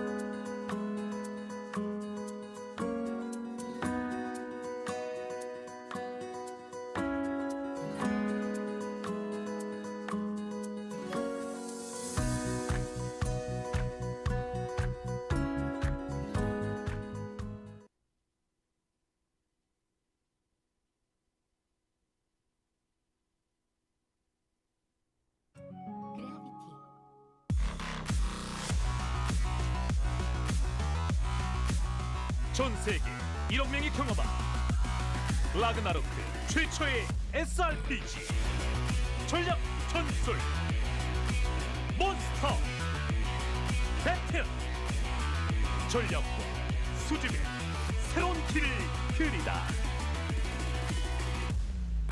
라그나로크 택틱스 사전 예약 중. 걸을 때 지면에 닿는 발의 모양별로 본 팔의 스윙 궤도. 걷는 자세와 몸 균형과의 관계가 한눈에 드러나는데요. 잘못된 보행 습관을 알려주고 올바른 자세를 취할 수 있도록 정보를 제공하는 것이 손목에 착용한 작은 웨어러블 기기라는 사실. 이렇게 우리가 생활 속에서 적용할 수 있는 웨어러블 기술의 가능성을 단편적으로나마 느낄 수 있는데요. 착용이 가능한 스마트한 기기들이 등장하고 있는 데는 센서 기술과 통신 기술의 발전으로 인한 사물 인터넷 환경이 구축되었기 때문입니다. 하지만 웨어러블 기기의 역할을 새롭게 만들어내는 건 역시 사람의 참신한 아이디어겠죠. 걸음걸이의 질을 높이기 위한 방법을 웨어러블과 접목한 이들의 아이디어는 2014년 미국의 크라우드 펀딩 사이트인 킥스타터에서 투자 유치에 성공하며 경쟁력을 입증했습니다. 뭐 스마트밴드나 스마트워치 같은 것들, 그 기타 전화기까지 다 포함해가지고 연동해가지고 그서 오는 그 데이터들을 다 취합하는 그런 말씀이신 거죠? 네, 맞습니다. 소비자 입장에서는 당사의 서비스와 솔루션을 이용할 때 진입 장벽이 낮아야 되거든요. 그렇기 때문에 지금은 IoT 디바이스 포함 스마트폰도 같이 결합을 시켰고 녹십자, 교보 라이프 플래닛에 흘러갈 수 있게 걷기 습관을 웨어러블 기기만으로 자연스럽게 바꾸고자 시작된 노력. 모두가 바른 자세로 오가는 그날까지 이들의 일은 계속될 겁니다. 작은 기기 장치 속에 꽤 커다란 의미가 담겨 있는데요.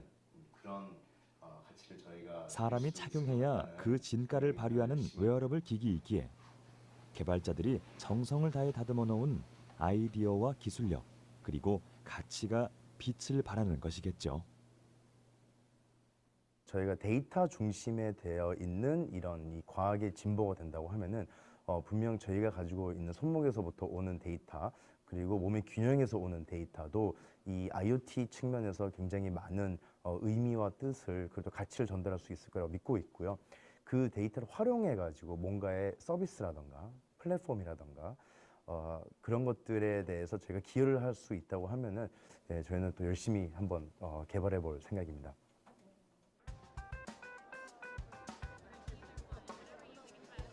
웨어러블의 대상은 착용이 가능한 모든 것입니다. 하지만 그 시작은 우리에게 이미 익숙한 스마트워치나 밴드와 같은 형태였는데요. 스마트폰의 기능이 접근성이 좋은 손목으로 이동한 것이죠. 시간을 알려주는 기존 시계의 기능에 휴대폰을 확인하지 않아도 이메일과 메시지를 터치 스크린을 통해 볼 수 있도록 기능을 더한 스마트워치는 웨어러블 디바이스 시장의 문을 활짝 열어놓았습니다. 2012년 스마트워치 시장을 선점한 페블을 시작으로 국내외 굴지의 기업들이 그들만의 기술력이 집약된 스마트워치를 선보이고 있죠.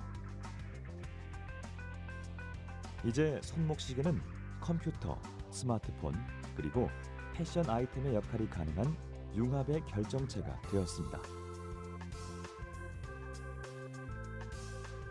현재 기술의 조건상 스마트워치가 웨어러블 기기 중 가장 대중성을 갖추고 있지만 배터리와 디스플레이 기술, 그리고 센서 기술이 조금만 더 발전한다면 웨어러블 기기의 형태는 훨씬 다양해질 것입니다. 웨어러블 기술의 궁극적인 목표는 사용자에 대한 정보 파악과 더불어서 어떻게 쉽게 정보를 얻고 정보를 전달하는가에 있습니다. 병원에 가지 않아도 웨어러블 기기가 건강을 체크해 주고요. 전화기가 없어도 저희가 전화를 할 수가 있고요. 신용카드가 없어도 결제를 할 수가 있고요. 또는 저희가 아기한테서 멀리 있어도 아기의 상태를 체크하고 아기가 잠에서 언제 깨어날지도 알 수 있는데요. 이처럼 웨어러블 기기는 쉽게 지니고 다니면서 정보를 파악하고 다양한 사용성을 제공해 주기 때문에 정보의 연결이 중요시되는 4차 산업혁명에서 가장 핵심이 되는 기술로 볼 수 있겠습니다. 웨어러블 기기의 가장 큰 장점은 시간과 장소의 제약 없이 정보를 얻을 수 있다는 점 외에도 일상생활 속 활동량을 실시간으로 알 수 있다는 데 있습니다.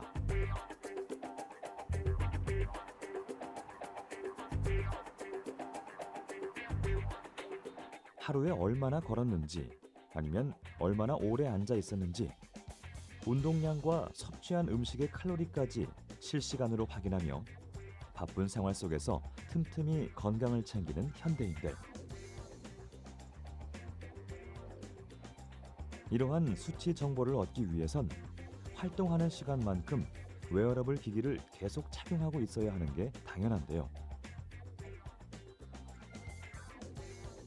이번에 제작진이 발견한 웨어러블 기기는 허리에 차고 조여야 재기능을 하는 벨트입니다.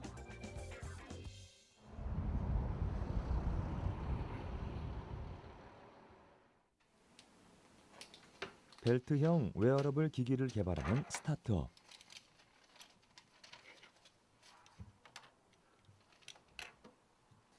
얼핏 봐선 일반 벨트 제조업체인지 스마트한 웨어러블 기기를 개발하는 회사인지 구분하기가 힘든 풍경인데요.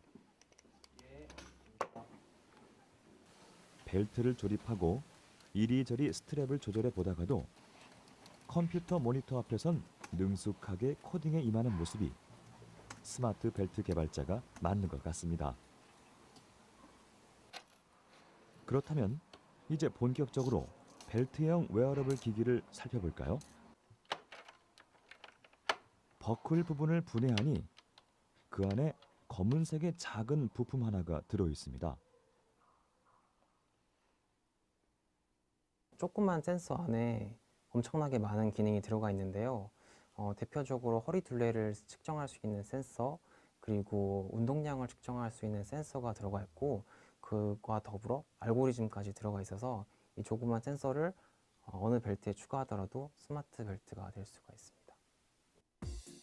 허리 둘레를 측정해주는 웨어러블 기기는 자기 센서와 허리 둘레 센서, 가속도 센서 등으로 스마트한 기능을 발휘한다고 하는데요. 자신의 허리 사이즈에 맞춰 벨트를 착용하면 눈금의 위치에 따라 자동으로 허리 둘레가 설정됩니다. 그리고 그 수치는 일별 활동량과 비교해 분석되며 스마트폰을 통해 예측된 결과를 확인할 수 있는데요. 쉽게 말해 뱃살과 함께 체중을 관리할 수 있는 기능입니다.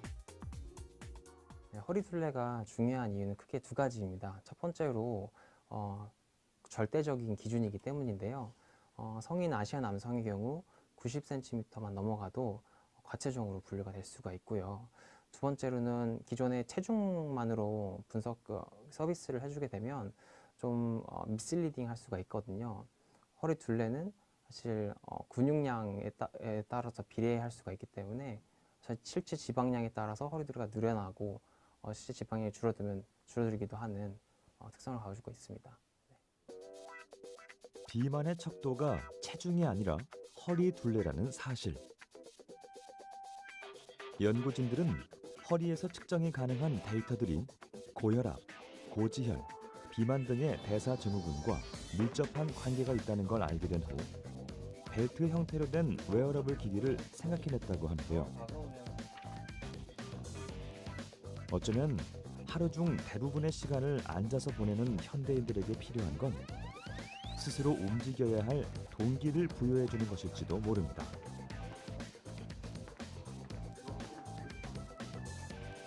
자신의 건강과 칼로리 섭취 소비 습관에 대해 매일 진단하고 건강을 위해 의식적으로 일어나 움직인다면 그것이야말로 웨어러블 기기의 진가가 제대로 발휘된 것이겠죠.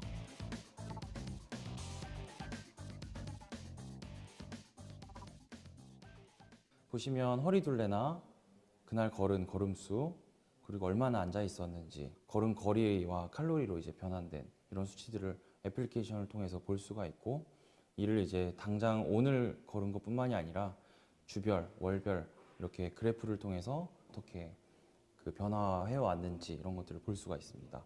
이 정보를 분석해서 그 사람이 베스트, 굿, 푸어 이렇게 건강군, 건강주의군 그리고 위험군이라는 그 메시지를 신호등의 체계로 세 가지 색깔로 이제 사용자가 보고 본인의 생활 습관을 인지하고 개선할 수 있도록 합니다.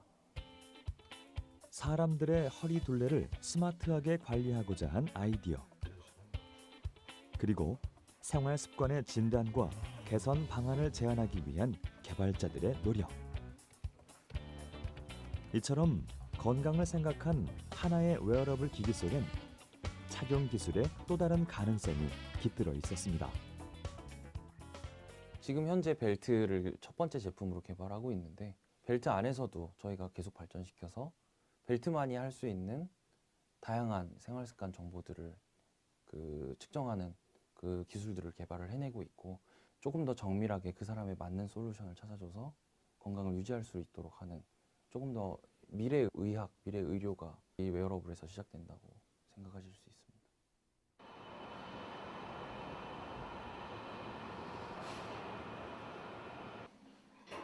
서강대학교 인간 보조 로봇 실험실. 공경철 교수팀은 노인이나 보행에 어려움을 겪는 이들을 돕기 위한 웨어러블 로봇을 개발하고 있는데요. 사람의 하지 골격에 맞춰 입을 수 있게 특수 제작된 보조기구. 외골격 착용 로봇 엔젤렉스입니다. 엔젤렉스는 사람의 하지가 부분적으로 마비됐거나 근력이 약해져 스스로 몸을 지탱해 걷기 힘든 이들에게 힘을 실어주는 역할을 하는데요.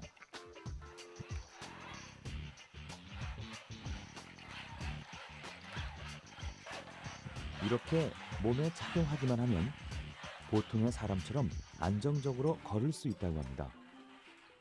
노인분들도 노화 때문에 이제 근력이 약화되신 분들도 많으시고 아니면 뭐 그 뇌졸중으로 인한 편마비 아니면은 뭐 신경병이나 근육병 등 되게 많은 질병으로 인해서 정상적인 이 하지라 그러는데 다리의 움직임을 정상적으로 움직이시거나 그러니까 정상적으로 수행하지 못하는 분들이 굉장히 많으세요.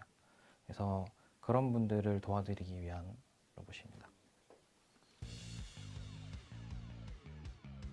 엔젤렉스는 하지 마비 장애인을 위한 웨어러블 로봇 워크온에서 시작했습니다. 걸을 수 없는 이들을 위한 보행 보조 로봇. 워크온은 로봇의 움직임을 제어하는 컴퓨터가 내장돼 있어 수십 년간 걷지 못했던 이들도 훈련을 통해 한 발 한 발 디딜 수 있도록 고안됐다고 하는데요. 이 기술력은 보조로봇 기술을 겨루는 세계 대회에서 당당히 랭킹 3위라는 놀라운 결과로 사람들의 이목을 집중시켰습니다.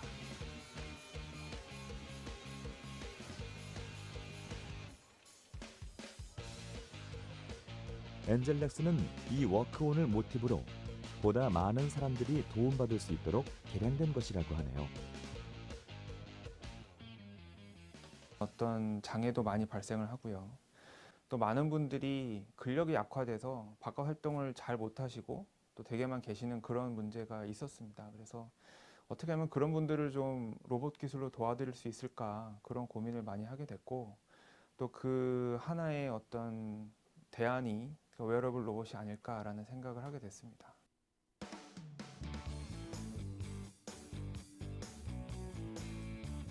보행 보조 로봇은 사용자의 몸에 무리가 가지 않도록 보행 움직임을 따져 설계하는 것이 중요합니다.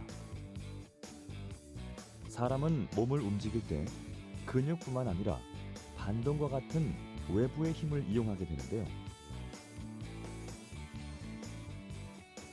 때문에 신체 관절 부위에 힘을 출력하는 모터를 착용한 사용자는 로봇의 무게와 움직임에 따라 발생하는 구동기의 저항을 고스란히 느끼게 됩니다.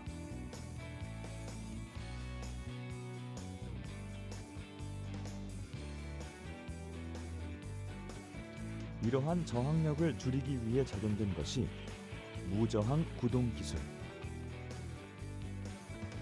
모터와 관절 사이에 장착된 스프링으로 로봇의 보조력을 제어하면 사용자에게 전달되는 저항을 크게 낮출 수 있다고 합니다.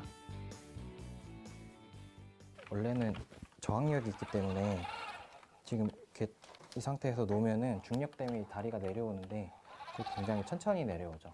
물론 이거는 이제 기어 감속비를 얼만큼 가져가냐. 그러니까 감속비를 크게 하면 할수록 힘이 크게 나오는데 대신에 이렇게 움직임 저항력은 더 강해지거든요.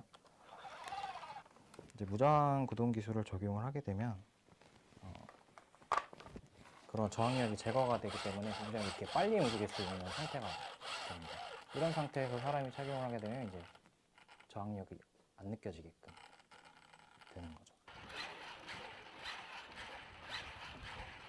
모터의 힘을 통해 근력을 보조하면서도 기계 장치의 저항을 받지 않으니 묵직한 로봇을 입어도 마치 원래 내 몸의 일부인 듯 걸음걸이가 한결 가벼워질 텐데요.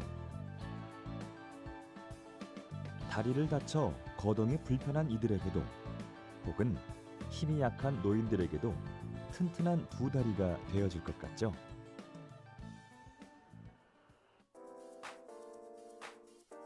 구동기의 저항력을 제거했다면 이번엔 보행의 기술을 한 단계 높여보겠습니다. 사용자에게 전달되는 로봇의 무게를 실시간으로 계산할 수 있도록 알고리즘을 설계하는데요. 엔젤렉스는 알고리즘을 통해 각 관절에 필요한 보조력을 스스로 제어할 수 있다고 합니다.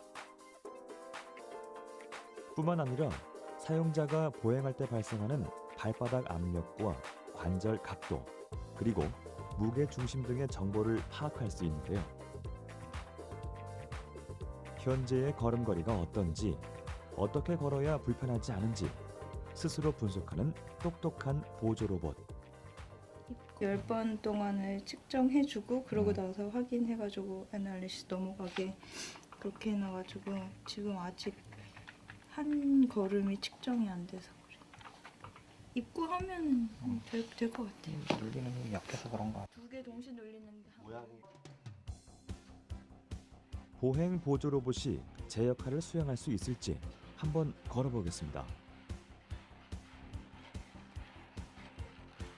연구실 복도를 천천히 걷자 보행자의 걸음에 맞춰 모니터링 화면에 데이터가 표시되는데요. 로봇에 탑재된 기능들이 제대로 분석되고 있는 것 같죠?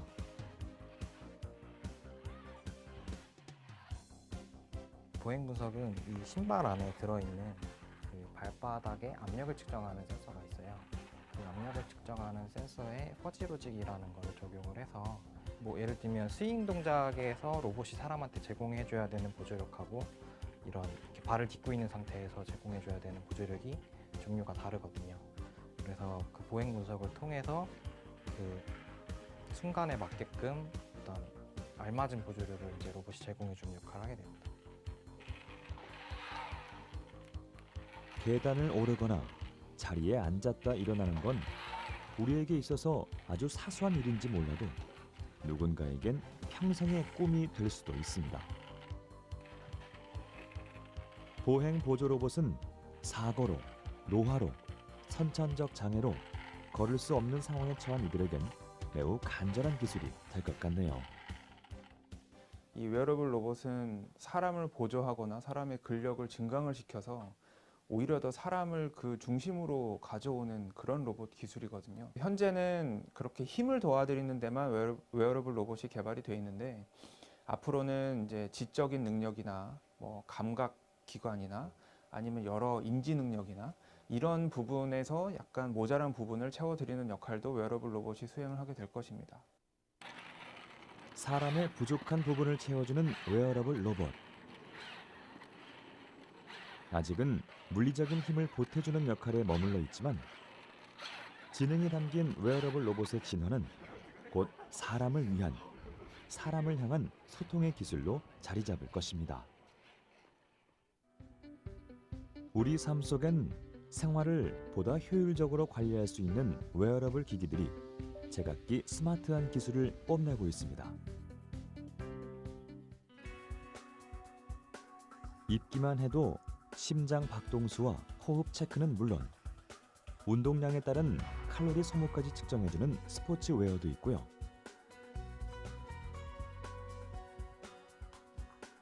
NFC 칩이 탑재된 골프웨어는 코스의 지리 정보와 비거리, 그리고 홀 공략법을 알려줍니다. 소매 부분이 터치 컨트롤러 역할을 하는 청계킷은 스마트폰을 연결해 전화를 받거나 음악을 재생할 수도 있다고 하니 의류의 진흥화는 이미 실현되고 있다고 해도 과언이 아닌데요.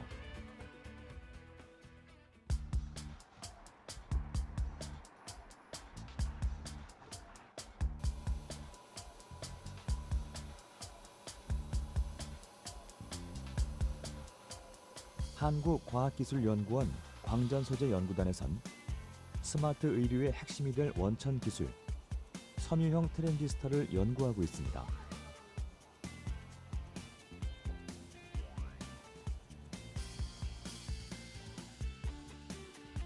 섬유형 트랜지스터의 비밀은 이 장비를 거치면 알 수 있습니다.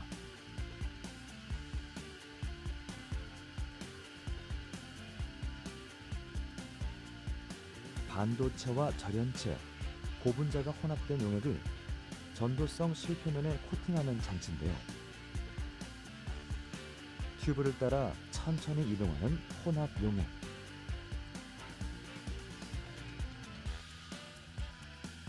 단순해 보이지만 이 과정을 통해 주입된 혼합물은 자연적으로 절연막과 유기 반도체로 이중 분리되며 섬유형 트랜지스터로 완성됩니다. 기본적으로 트랜지스터는 전극과 반도체 그리고 절연막의 구성으로 이루어진 전자 소자로서 그 인가해주는 전압에 따라서 전류가 오프에서 온 스테이트로 바뀌는 전자 소자입니다. 기존의 트랜지스터는 다음과 같이 실리콘처럼 이런 2차원 형태의 딱딱한 구조로 이루어져 있다면 저희가 개발한 트랜지스터는 실과 같은 형태를 가지고 있는 트랜지스터고 옷감에 짜는 공정을 이용해서 실제 옷감 안에 삽입되어 있는 형태로 만들 수가 있습니다. 20세기 전자혁명의 시대. 혁명의 주도적인 요소는 반도체였고 그 핵심엔 트랜지스터가 자리 잡고 있었습니다. 트랜지스터란 반도체를 세 겹으로 접합해 만든 전자회로의 부품으로 전류나 전압의 흐름을 조절해 증폭시키거나 전자신호를 껐다 켰다 하는 스위치 역할을 하는데요.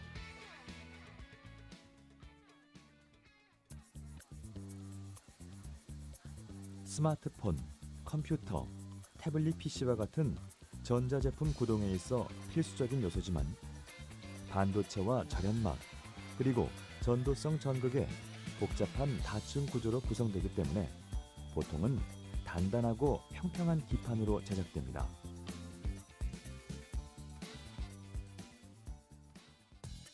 전자섬유는 유연하고 부드러운 소재의 특성상 웨어러블 부품에 있어 가장 이상적인 플랫폼으로 주목받고 있습니다. 때문에 세계의 수많은 연구자들이 개발에 공을 들이고 있지만 뚜렷한 성공 사례를 찾아보기 힘들 만큼 구현하기 어려운 기술로 알려져 있죠.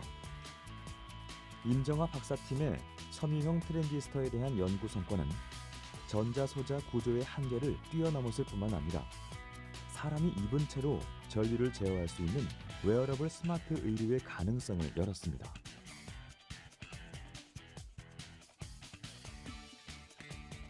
현재까지 개발된 스마트 의류의 기술은 옷감 위에 딱딱한 전자소자를 단순히 부착시킨 형태로 몸에 입는 의류로서의 편안함을 기대하기는 어려웠는데요. 유연한 실 형태의 트랜지스터는 전극실이나 면사와 함께 직조해 직무를 완성할 수 있어 활동성은 유지하면서도 의류 자체로 전자신호를 제어할 수 있는 장점이 있습니다. 반도체 물질을 여기에 코팅함으로써 실과 같은 형태로 이 반도체를 코팅을 하게 되고 두 가지를 엮어서 섬유 형태의 트랜지스터를 제작을 하게 됩니다. 그래서 이렇게 실과 같이 제작된 트랜지스터를 실제 옷감에다가 직조하는 과정을 거쳐서 옷감 일체형 트랜지스터를 제작하게 됩니다. 섬유형 트랜지스터는 금속, 절연체, 유기 반도체, 그리고 전극으로 이루어져 있습니다. 여기에 유기 반도체 표면 위에 연결된 소스, 드레인 전극이 전압을 일으키면 금속 섬유가 전류를 제어하는 게이트 전극이 되는데요. 이 전체 구조가 섬유형 트랜지스터의 역할을 하게 되는 것입니다.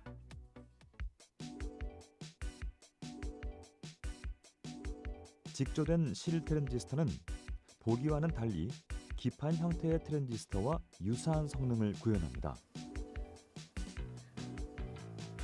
절연막과 반도체의 이중 구조가 전도성 실표면에 고르게 형성돼 있어 외부 변형에도 전기적인 특성을 유지할 수 있는 것인데요. 섬유 트랜지스터에 일정한 전기를 흘려보내자 섬유 내 X축과 Y축의 전류값이 안정적으로 흐르는 것을 확인할 수 있습니다. 섬유라는 것이 실제로 섬유 실 자체가 잘 늘어나진 않는데 이것을 옷감에 짜 넣은 경우에는 우리가 쉽게 늘릴 수가 있습니다. 그처럼 사람이 입었을 때에는 그 활동에 따라서 변화를 쉽게 줄 수 있는 장점이 있습니다. 그래서 섬유 형태의 전자 소자를 실제 옷감 안에 짜 넣고 그렇게 된 형태로 스마트 의류를 만들 수 있다 그러면 우리의 스마트 기기들을 굉장히 편리한 그리고 착용했을 때의 그 편안함을 느낄 수 있는 형태로 만들 수 있기 때문에 이러한 연구를 진행하고 있습니다. 섬유 트랜지스터는 소자를 3mm까지 접어도 80%의 성능을 발휘합니다. 물론 모든 물리적인 충격에서 성능을 유지할 수 있는 수준은 아니죠.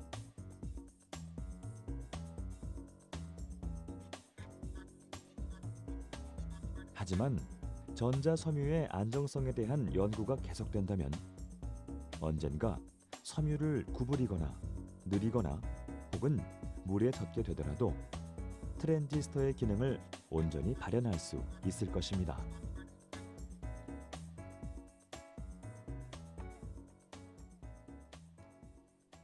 저희가 연구 개발을 하다 보면 두 가지 유형이 있습니다. 하나는 산업에서 필요로 하는 연구가 있고요. 또 하나는 산업을 창출하기 위해 필요한 연구가 있습니다. 근데 지금 이런 섬유형 전자소자에 대한 연구는 향후 산업이 어떻게 창출이 될 수 있느냐를 결정할 수 있는 원천이라고 할 수 있을 것 같습니다. 그래서 여기에서 저희가 개발되는 성과가 어느 정도까지 기술이 도달이 되느냐가 앞으로 실제 그 산업에 적용이 될 수 있냐 아니냐를 판가름할 수 있을 거라고 생각이 들고요. 그런 부분에서 굉장히 중요하다고 생각하고 있습니다.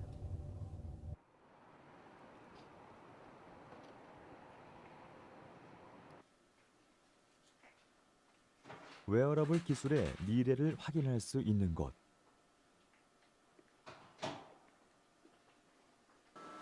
카이스트 조영호 교수팀은 사람의 신체 건강과 더불어 감정과 정신 건강까지 관리할 수 있는 피부 부착형 스트레스 패치를 개발했습니다.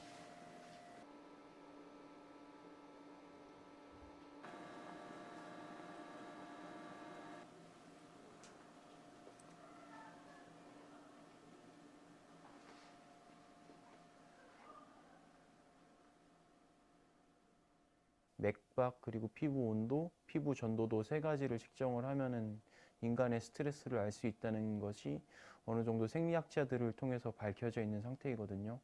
근데 이 세 가지 센서를 몸에다가 각각 다 부착을 했을 때는 이 센서들 자체가 인간 생활에 불편함을 줄 수 있는 그런 스트레스 자극원이 될 수가 있기 때문에 이거를 작은 그 반창고 같이 작은 그런 패치 모양으로 만들어서 인간의 몸에 부착하면은 그런 자극을 더 줄여줄 수 있고 더 정확한 스트레스 값을 구할 수 있을 것이라고 생각을 해가지고 스트레스 패치를 개발을 하게 됐습니다. 스트레스 패치는 사람의 신체에 부착하는 전자 소자인 만큼 유연하고 가벼운 필름 형태로 제작됐습니다. 연구진은 이 작은 유연 패치 안에 피부 온도 센서와 전도도 센서, 그리고 앞전 방막을 탑재한 맥파 센서를 집적시켰는데요. 여기서 한 가지 주목할 만한 점은 바로 맥파 센서의 앞전 방막입니다. 스트레스 패치는 사람의 맥박이 뛸 때 생기는 압력을 통해 스스로 전기를 만들어 공급하도록 자가 발전 시스템이 접목되는데요. 맥박으로 전력을 얻을 수 있으니 별도의 배터리가 없어도 지속적으로 패치를 사용할 수 있겠죠.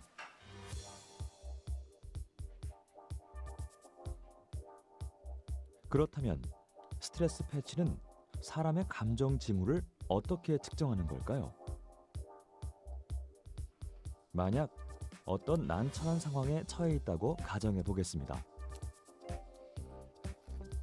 신체는 이러한 감정 상태를 스트레스로 간주해 체온이나 땀 분비량, 심장 박동이 변화하는 등 보통 상태와는 다르게 반응하게 되죠.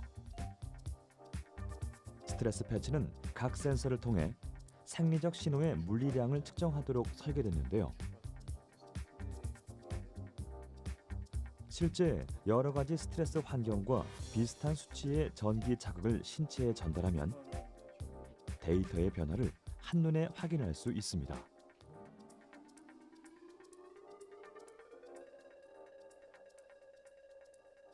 전기 자극이 인가됐을 때 첫 번째로 피부 전도도의 경우에는 한번 크게 출렁이는 걸 볼 수가 있는데, 출렁이는 크기가 이제 인간이 그런 단기적인 스트레스 자극을 얼마나 받았는지를 나타내게 됩니다. 피부 온도 같은 경우는 이제 전기 자극이 인가되면서 점점 이렇게 떨어지는 경향성을 보이고 있습니다. 인간이 스트레스를 받았을 때 손발이 식는 것을 나타내게 됩니다. 그거를 이제 피부 온도를 통하여 정량적으로 확인을 할 수가 있고요. 그리고 맥박 같은 경우에는 지금은 그냥 맥이 뛰는 것처럼 보이는데, 데이터를 모아가지고 주파수 대역에서 분석을 해보면은 저주파 대역이 조금 더 강화되는 것을 볼 수가 있습니다. 이걸 통하여 인간이 얼마나 스트레스에 취약한지, 혹은 인간이 얼마나 스트레스를 받고 있는지를 알 수 있습니다. 지면 시간이 이렇게 출렁거리는 숨 돌릴 틈도 없이 빠르게 흘러가는 시간 속 공부에, 업무에, 그리고 삶에 지쳐있는 현대인들. 자신의 감정을 눈으로 확인하고 조절할 수 있는 웨어러블 기기가 상용화된다면 신체뿐만 아니라 마음까지도 건강하게 관리할 수 있을 것입니다. 학생들이 공부에 대한 스트레스도 스트레스거든요. 그리고 어떤 청소년기의 여러 가지 감정 변화에 대한 거, 그리고 어떤 사람들은 스트레스가 강한 사람이 있고 약한, 그러니까 스트레스도 내성 정도가 있습니다. 이런 걸 자기들이 스스로 알고 있으면, 그러니까 자기 스트레스의 내성을 기른다든지 이런 쪽에도 이제 활용을 할 수가 있고요. 그리고 많은 사람들이 접해야 되는 그 감정 노동자들의 평소 업무에 의한 스트레스를 어떻게 관리할 건가. 그리고 소방관 이런 분들은 또 트라우마라는 게 있거든요. 우리 감정적인 이런 영역에서 우리가 좀 더 잘 관리하고 좀 더 감정적으로 정신적인 건강을 더 찾지 않을까 이런 생각을 해봅니다.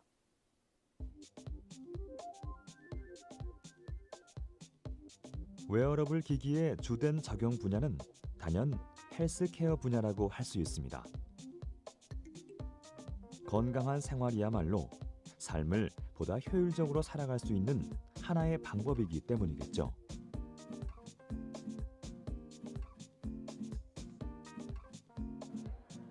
사람의 생체 데이터를 정확하게 얻기 위한 원천 기술은 결국 사람의 몸에 부착하는 형태로 나아갈 것이고, 이러한 기술을 웨어러블 기기에 녹여낸다면 우리는 세상 어디에도 없는 나만의 맞춤형 서비스를 누리게 될 것입니다.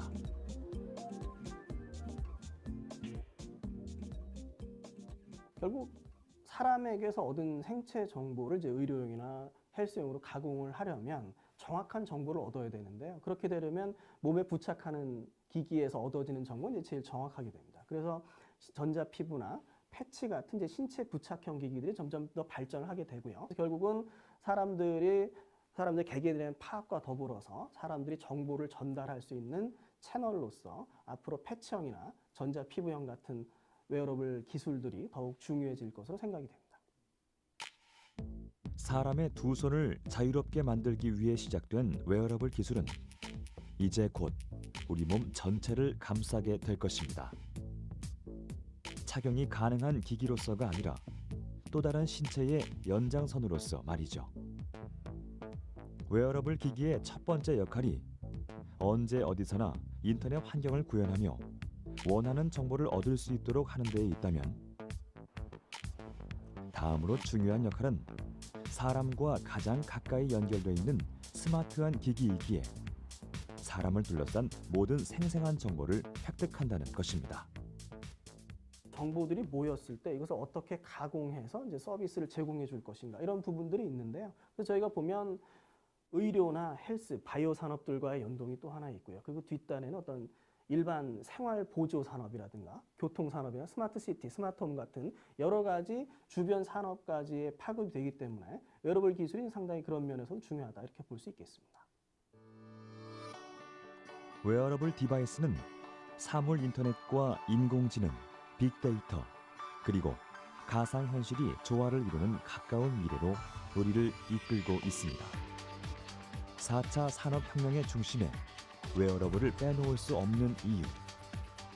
그건 현재 우리의 생활과 가장 가까이 닿아 있는 동시에 미래와 연결되어 있는 것이 바로 웨어러블 기술이기 때문입니다.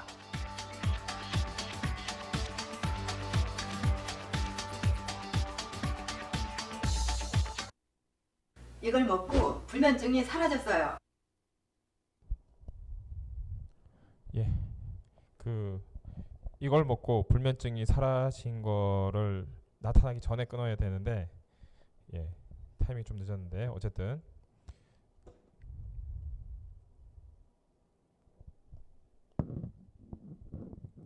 이젠 11시부터 6시까지 푹 자요.